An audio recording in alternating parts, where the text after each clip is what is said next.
Hi, everyone. I'm Vincent Joe. Hi, I'm Kathy Reed. And I'm Allison Reed. Hi, I'm Ashley. Hi, I'm Grace. We're from the Haydenettes. I am Mark Henretti. Ciao a tutti, siamo Rebecca Ghirardi e Filippo Ambrosini e vi diamo il benvenuto a This Week in Skating.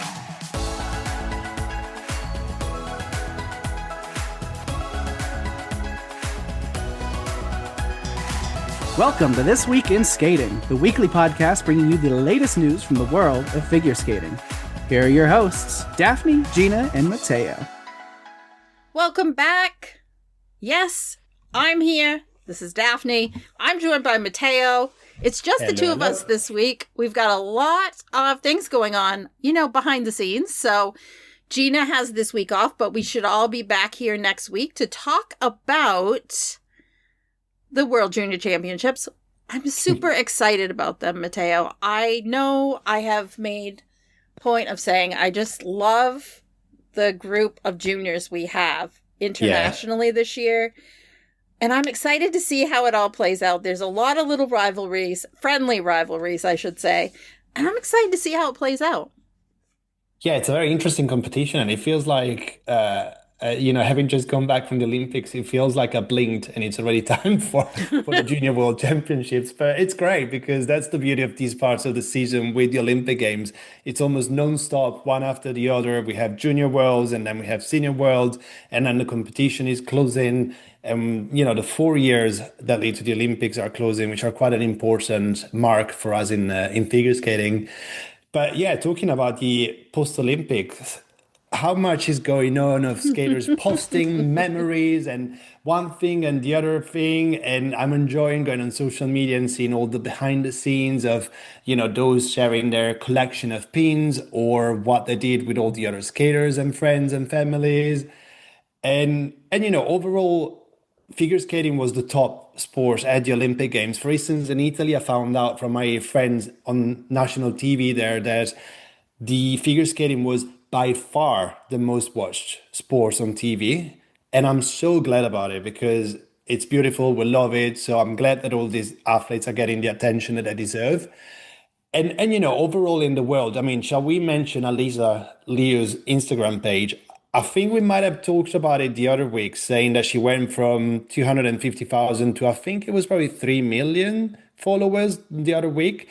She's now close to 7 million followers. Alisa, you are rocking it.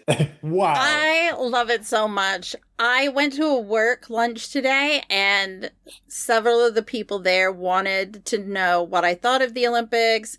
They wanted to talk about Alisa. They were asking me about ice dance. It was so much fun to be able to comment on something that I feel so close to with people that I work with. So I really enjoyed that opportunity. That wasn't all that took place. The Italian team went to Milan Fashion Week. Come on. How incredible to be able to do that. They brought the fashion there, that's for sure. They went to quite actually some of them, including Charlene and Marco, Daniel Grassel, Lara Naki-Gutman, even Carolina Kostner was there once. I saw Barbara Fusarpoli, she's Charlene and Marco's coach. But it was great to see all of them there in the front lines and also being dressed by these beautiful stylists. So they all looked impeccable, and it's fantastic to do that right after the Olympic Games and continue to benefit from what's happening. And also, did you see going back to Alisa Leo quickly, did you see who she met? I did. And she seems so excited, which, Alisa is always like joy. Like, that's what you feel when you see any videos of her skating or you just see any of the reels she posts. She just always seems to be having fun and enjoying life. And yeah, she met Daniel Radcliffe. Mm-hmm. And he seems to be so sweet. Oh, he was probably more excited to meet Alisa than Alisa was to him. Yeah, I don't know. They both seem very excited to meet each other. And she got to show him her medals. And it was just so much fun. We're kind of in this post-Olympic come down, basically, where there are still things going on, but the season is still also happening. And we're getting to see more of what the skaters are doing behind the scenes because these are higher level events that they're going to. And so it's just so cool to see them getting a chance to enjoy themselves after working so hard. Because as you said, this is the end of the quad, and we'll be starting a new quad next season, which is in just a few months. So let's be realistic. But we're ending a quad, and they deserve it. I mean, they've worked very, very hard. There's a lot of those shows going on right now, and some skaters have already been off. Art on ice, music on ice. If you follow any of the athletes that you were exposed to during the Olympics by watching them skate, you'll see that they're traveling to different shows and being part of different productions. That's going to continue probably for the next few months. We have Stars on Ice that's going to be kicking off soon. I know that Skating Club of Boston had their ice chip show this past weekend, and Alyssa was one of the headliners of that show.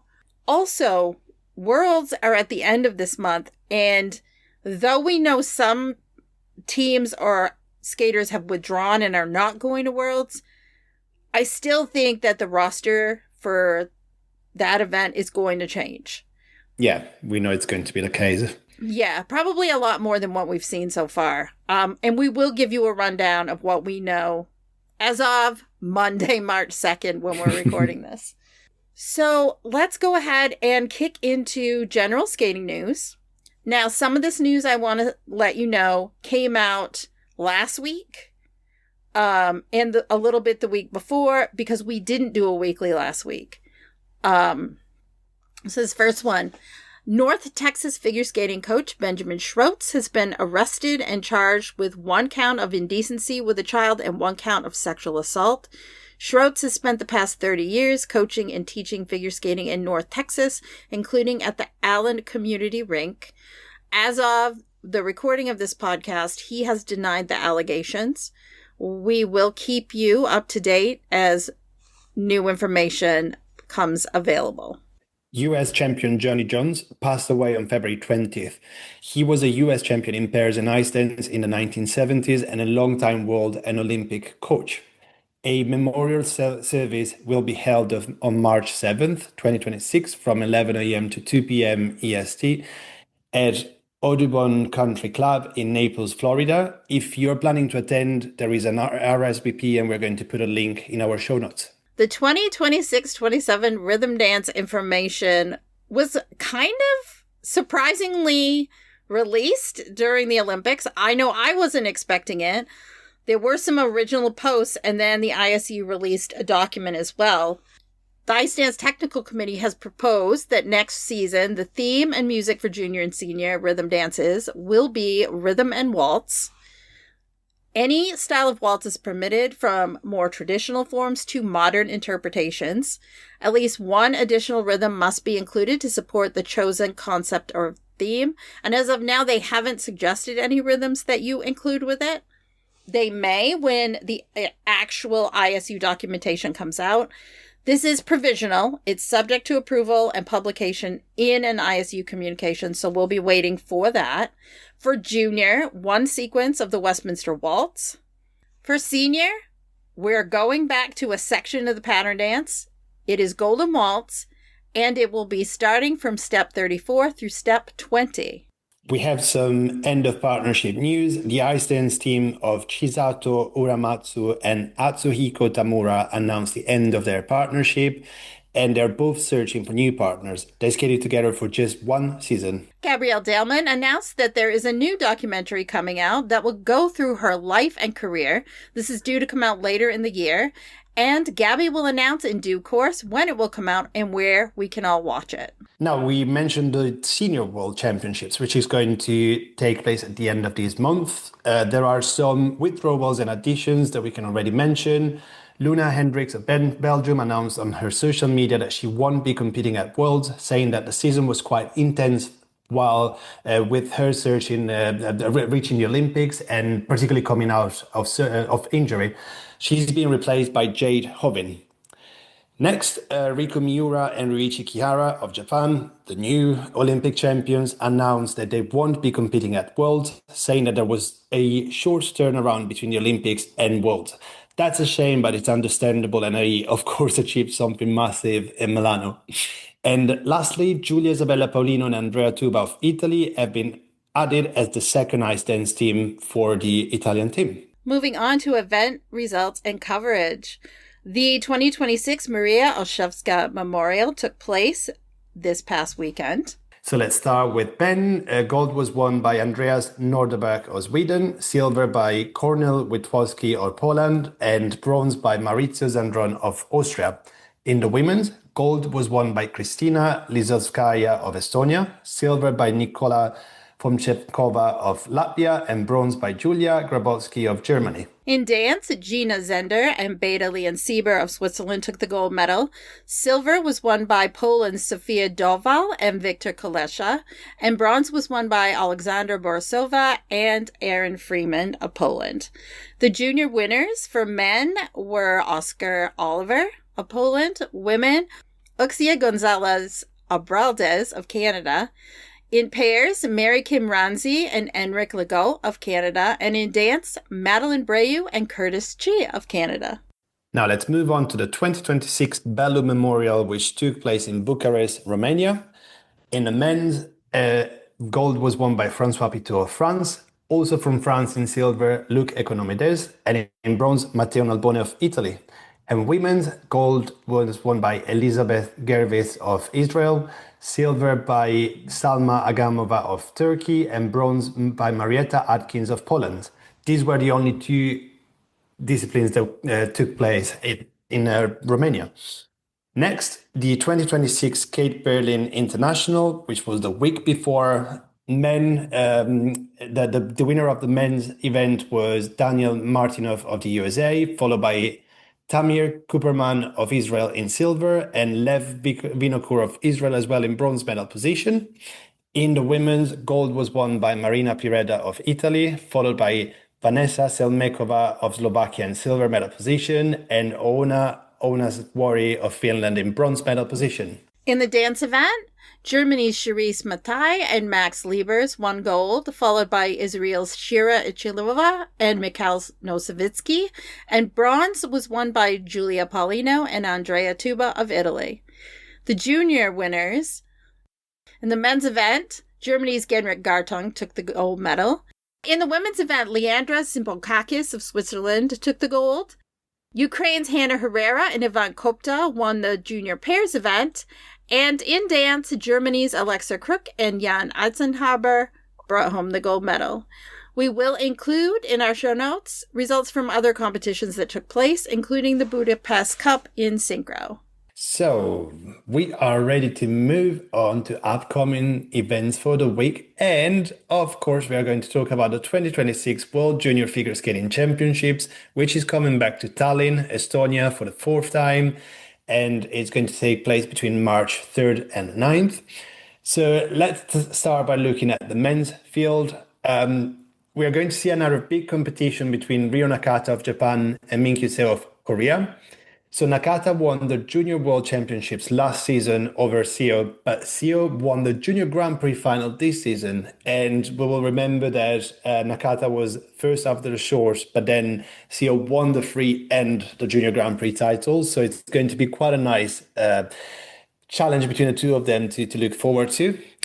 We have Jacob Sanchez of the United States coming back to Junior World Championships. He was fourth at last year's Junior Worlds and will definitely want to try to get on the podium this season, particularly after he started to compete with the senior field as well. So he's getting into the event being more experienced.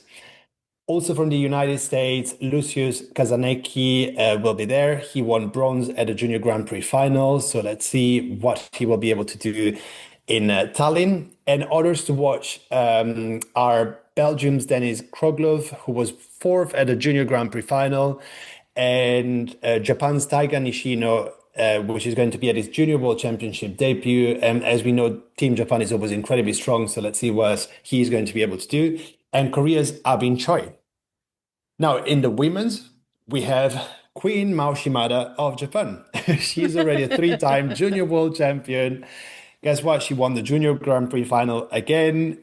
She's been nearly unbeatable for 3.5 years now. So she continues this huge domination of the junior field, and we're all looking forward for her to come into senior and see what she will be delivering there, particularly given that Kaori Sakamoto will be leaving. So we're wondering whether she will walk into the steps of Kaori and continue that history of greatness of Japan in the women's field. Also competing will be Kim Yoo-seong of Korea. She's not going to be there with her twin sister, which was at the Junior Grand Prix final with her. But Yoo-seong won silver at the Junior Grand Prix final. So she comes back to Worlds after having missed it last year. There are another two Japanese skaters that will be there. Mei Okada, who will bronze at the Junior Grand Prix final, and Mayuko Oka. And also competing are Francis Stefania Gladke, which didn't have a great season so far, but we know she's quite a strong skater, and USA's Sophie Jolene von Felten. In the pairs event, likely to be a repeat of the Junior Grand Prix final, with a Chinese and Canadian thread tying it all together. China's Ryu Guo and Yuan Zhang won gold at the Junior Grand Prix final and are the favorites. Also from China will be Yuxuan Chen and Yunbo Dong. From Canada, we have three teams, Ava Kemp and Jonathan Elizarov, who won bronze at the Junior Grand Prix final, Jasmine DeRochers and Kieran Thrasher, who were fourth at the Junior Grand Prix final, and Julia Quattrocchi and Etienne Lacasse, who were sixth at the Grand Prix final. In dance, dance is going to be a ton of fun. We have Hannah Maria Aboyan and Danielle Veselukin of the U.S. who won the Junior Grand Prix final. We also will have the silver medalists from the final, Amber Perrier-Genesini and Samuel Blanc-Klapperman of France. We will have Irina Pagaina and Artem Koval of Ukraine, as well as Layla Vayon and Alexander Brandeis of Canada. There are many others making their debut at this competition because many of the teams last year either split or moved up to senior. So it's kind of an open field, and I'm really excited to see how everything plays out. There are a number of additional competitions taking place this week. We have the U.S. Synchronized Skating Championships in West Valley City, Utah. Can the Haydenettes win their 16th straight and 32nd overall U.S. national title? I guess we're going to find out. The 2026 Sonja Hennie Trophy, which is a singles competition, will be taking place in Oslo, Norway. The Neuchâtel Trophy will be taking place in Neuchâtel, Switzerland. The Steel City Trophy, which is a synchro event, will take place in Sheffield, United Kingdom. And we want to let folks know that the Ice Dance International Tour is now underway, and we will share a link on where you can get tickets. It's taking place in a bunch of different cities. Now let's move on to online updates, starting with Skate Japan News reporting that the two-time Four Continents champion and 2022 Grand Prix final champion Mai Mihara has officially retired from competitive figure skating. So best of luck to her in whatever the next step will be. And U.S. ice dancer Olivia Island shared her first day back on the ice in her Instagram story. As you may remember, Olivia had surgery and she and her partner, Dylan Kane, missed this entire season as she was recovering. She's back on the ice, so I look forward to seeing them back next season. We cannot possibly list the number of Instagram stories out there, the post-Olympic videos that are out there from all the athletes who were competing in Milan. Go check it out. You can't miss it. It's everywhere on Instagram and Facebook Reels. Now, we like to share articles and videos that are relevant for from the last week or couple of weeks, of course, that we've not been having a weekly. So just quickly going through them, there are 3 new articles on Europe on Ice. One is Maurizio Margaglio, An Olympic Journey Comes Full Circle. Next one is Karina Akopova and Nikita Rachmanin's Long Road to Armenia and Olympic Ice. And lastly, Luna Hendricks, Olympic Take 3 in Milan. We also want to mention Middlebury University's Think Who is Unlikely Roads to Cortina article. And finally, there is a very funny podcast with Jackie from Rocker Skating. So he has James Hernandez of Great Britain, Anthony Ponomarenko of the US, and Madeline Chizaz of Canada, talking about pin trading. Of course, that includes Jackie's pin collection, because I was there next to Jackie during the Olympics. And I can tell you, I don't know, I think he's probably going through physiotherapy sessions now with all the weight that he was carrying with all those pins around his neck. But it's a very nice short episode. It's around, I think, 30, 40 minutes, but very funny because you can get a lot of stories about the trading challenge that the skaters took very seriously. And some of them share some behind the scenes about some of the most interesting pins out there. Well, we like to end every episode by shining a lens on what's going on our respective websites. So starting with This Week in Skating, we have a new store. As you know, you can support our podcast while rocking some cool swag. And we also have items available with the IDC and FSO logos. So you can go check that on each one of our websites. And you can join our Patreon for access to ad-free episodes. Over at IDC, we have tons of content on our Olympics hub. I mean, Matteo was incredibly busy while he was in Milan, so there's reports, photos, blogs, and more. I will have more bonus photos in the coming days and weeks, so check back for that. Anne did a fantastic deep dive into the waltz and the history and kind of connecting it to how things are. I dug into the archives and found some photos. Caitlin Weaver and Andrew Poget of Canada are one team, as well as Tessa Virtue and Scott Moyer, also of Canada.